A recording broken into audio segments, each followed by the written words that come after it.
Canada is preparing for war, and the enemy flies the same flag as their oldest ally.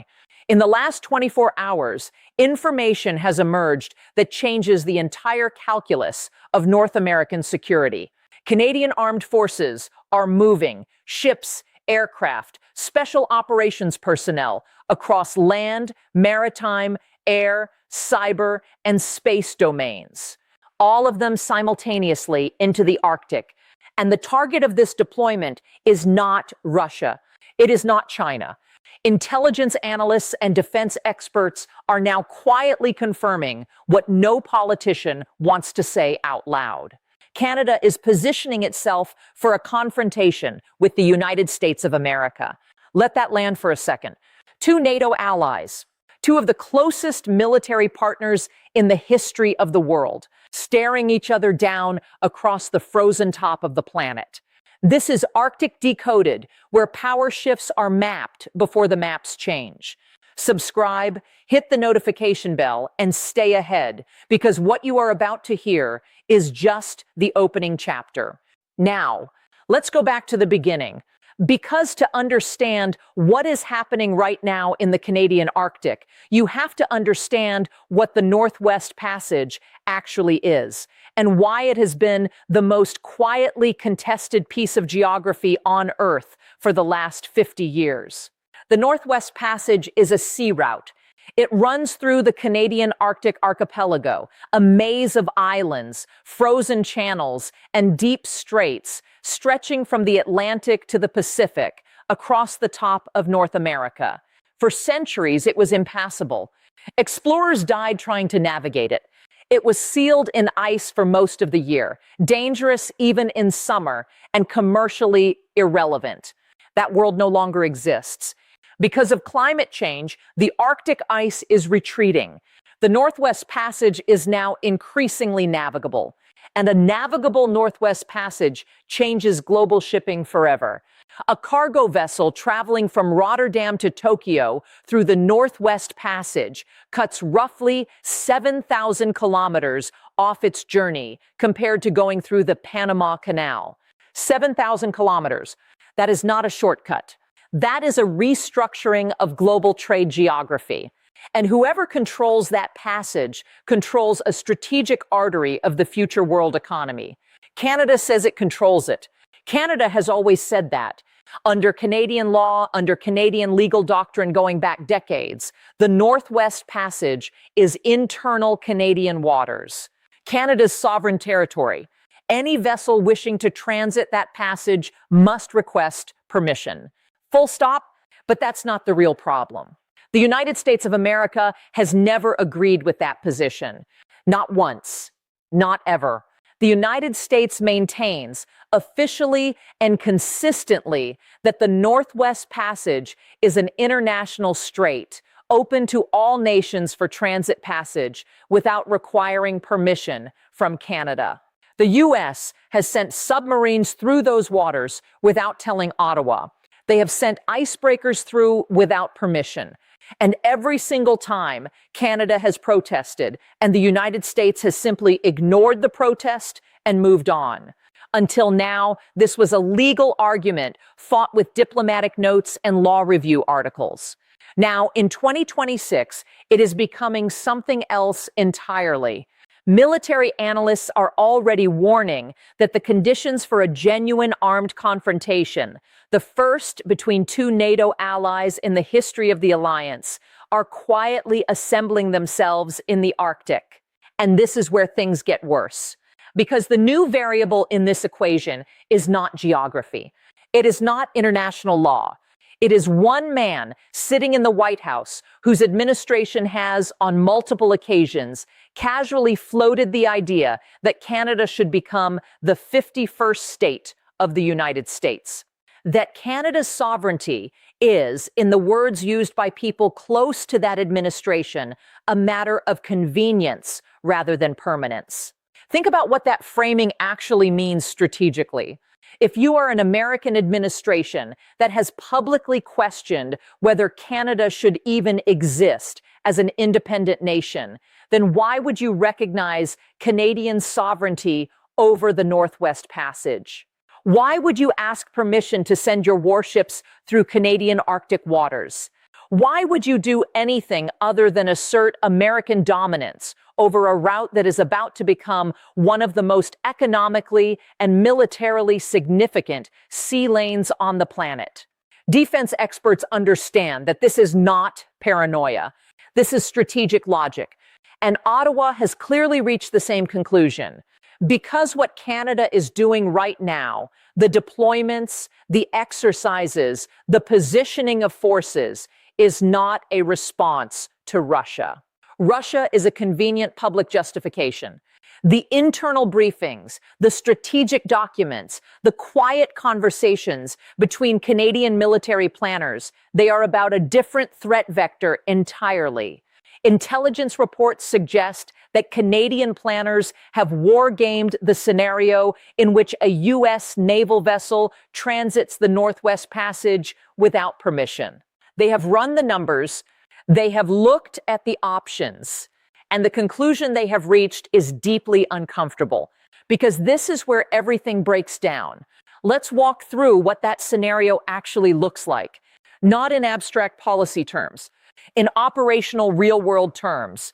Step by step, an American warship, let's say a guided missile destroyer, enters the eastern mouth of the Northwest Passage. It does not request permission. It does not notify the Canadian government through diplomatic channels. It simply enters, broadcasting the standard legal position that this is an international strait and no permission is required. This is not hypothetical. American vessels have done this before. The difference now is the political context surrounding it. Canada's Northern Aerospace Defense Command detects the vessel. NORAD, the Joint U.S.-Canada Air Defense Command, already knows. But NORAD is a joint command. American officers sit inside that command structure. Canadian officers sit alongside them. Suddenly, you have a situation where the very system designed to defend North America is simultaneously the system through which Canada is detecting an American provocation. The command structure itself becomes a conflict of interest. Canada scrambles CF-18S. Canadian naval vessels are redirected. Canadian Special Operations Forces are placed on heightened readiness. The Prime Minister is woken up. The phone calls begin. Washington does not pick up, or Washington picks up and tells Ottawa that the vessel is exercising its legal right of transit passage and Canada should stand down. And that's where the real question hits like a wall. What does Canada actually do? Because the reality is, Canada has four options in that moment. And military analysts who have studied this scenario will tell you quietly, with no cameras in the room, that all four of those options are catastrophic. Option one, Canada does nothing. Canada protests through diplomatic channels, files a legal complaint, and lets the American vessel transit. This has been the Canadian response historically. The problem in 2026 is that doing nothing is no longer simply a legal concession. In the current political environment, with an American administration that has openly talked about annexation, doing nothing is read as confirmation that Canada does not have the will to defend its own territory. It is a green light for the next incursion to be bigger, and the one after that to be more aggressive. Doing nothing does not solve the problem. It accelerates it. Option two, Canada intercepts the vessel. Canadian naval assets physically block the American warship's path. Canadian aircraft fly low overhead. Canadian personnel are on the water in fast boats. This is a confrontation. This is two NATO allies pointing weapons in each other's general direction. And here is the brutal arithmetic of that scenario. The United States Navy is the most powerful maritime force in human history. The Royal Canadian Navy, by comparison, is a modest force optimized for patrol and coastal defense. If this escalates beyond a standoff, if someone on either side makes a mistake, fires a warning shot, has a communications failure, Canada does not win that exchange. Canada cannot win that exchange. Militarily, materially. It is not possible. Option 3, Canada invokes Article 5 of the NATO Treaty, which states that an attack on one NATO member is an attack on all. This is the Mutual Defense Clause. This is the foundational promise that holds the alliance together. The problem is obvious enough that it almost doesn't need to be stated. The aggressor in this scenario is also a NATO member. The aggressor is the founding architect of NATO. The aggressor is the nation that has carried the largest share of NATO's military capability for its entire existence. Article 5 has never been designed to protect one NATO member from another NATO member. There is no mechanism for this. There is no precedent. There is no playbook. The legal and political machinery required to even have that conversation would take months. The American warship would be through the passage in days. Option 4, Canada takes the matter to the International Court of Justice, files an emergency injunction, seeks a legal ruling on the status of the Northwest Passage. This has theoretical merit. The legal arguments supporting Canada's position are genuinely strong, but international legal proceedings move in years, not days. And a legal ruling against the United States, assuming the court even rules, carries no enforcement mechanism. No court in the world has the authority to physically stop an American warship. What this option produces, at best, is a moral victory in a document that Washington will cite as further evidence that international institutions do not reflect American interests. There is no good option. There never was. And the fact that Canadian military planners have known this for years and are only now moving forces into the Arctic with the urgency that the current political moment demands tells you everything about how seriously they are taking what they believe is coming. Because the real issue is something deeper than a single naval transit. The real issue is what that transit represents. And this is where the geopolitical architecture of the entire situation shifts from complicated to genuinely dangerous. The Northwest Passage is not just a trade route. It is not just an economic asset. It is the geographic backbone of Canadian Arctic sovereignty. If Canada cannot enforce its legal claim to those waters, if the world watches an American warship sail through without permission and Canada does nothing meaningful in response, then Canada's claim to the entire Arctic archipelago begins to hollow out.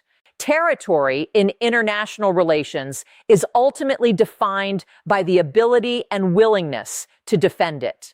A claim that cannot be enforced is a claim that is slowly being abandoned, whether the claimant admits it or not. Military analysts are already warning that this is understood not just in Ottawa and Washington, but in Beijing, in Moscow, in Brussels, in every capital that has Arctic interests or ambitions. China has declared itself a near-Arctic state. Russia has spent years militarizing its own Arctic territory, building bases, deploying hypersonic missiles, conducting exercises that simulate control of Arctic sea lanes. Both of those nations are watching the Canada-US dynamic with intense interest. Because if the United States can casually override Canadian Arctic sovereignty, then the entire legal framework governing Arctic rights and navigation, a framework Canada has spent decades constructing and defending, begins to crack.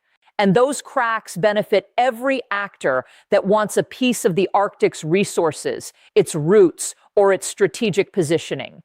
What this means is that Canada is not just defending its waters. Canada is almost accidentally defending the international legal order itself.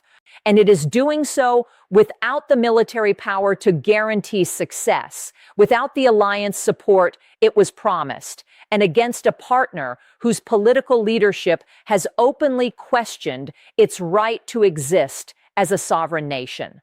This changes everything. Again, let's talk about what Canada is actually deploying, because the details matter, and the details are the clearest signal of intent we have. Canadian Armed Forces are conducting operations across every domain simultaneously. That phrase, every domain, is critical. This is not a single service exercise. This is not a symbolic showing of the flag. 5 domains: land, maritime, air, cyber, space, all of them, all at once. In the Arctic, on the maritime side, Canadian naval vessels are being repositioned into Arctic patrol routes. The Harry DeWolf-class Arctic offshore patrol ships, vessels specifically designed for Canadian Arctic operations, are being pushed forward. These ships are not designed to fight a peer adversary. They are designed to be present, to monitor, to intercept, to make Canada's claim to those waters physically real rather than just legally argued. Their presence in those waters is a statement that can be read from satellite imagery and from the bridge of any vessel that approaches Canadian Arctic territorial claims. In the air, CF-18S and CP-14 Aurora Maritime Patrol aircraft are being surged into northern operations. The Aurora is a critical asset here. It is a long-range maritime patrol aircraft that can cover enormous stretches of ocean, track submarine contacts, monitor surface vessels, and build a comprehensive picture of what is moving through Canadian Arctic waters. When Canada increases Aurora patrols, it is not just gathering intelligence. It is telling whoever is out there that they have been seen, that their movements are being tracked, that there is no unobserved approach to the Northwest Passage. Canadian Special Operations Forces are being positioned across land installations and forward operating locations that most Canadians have never heard of and will never visit. These are not combat deployments in the conventional sense. They are presence. They are capability. They are the human element of a deterrence posture, the signal that any attempt to physically assert control over Canadian Arctic territory will not go uncontested at the ground level. And then there is the cyber and space dimension. This is the part that rarely makes headlines, but that defense experts understand is increasingly central to Arctic sovereignty operations. Canada's ability to monitor its Arctic territory, to communicate with forces deployed there, to track threats across those vast and remote distances. All of that depends on satellite coverage, on secure communications networks, on cyber-resilient command and control systems. The investment in those capabilities is not about fighting a conventional war in the Arctic.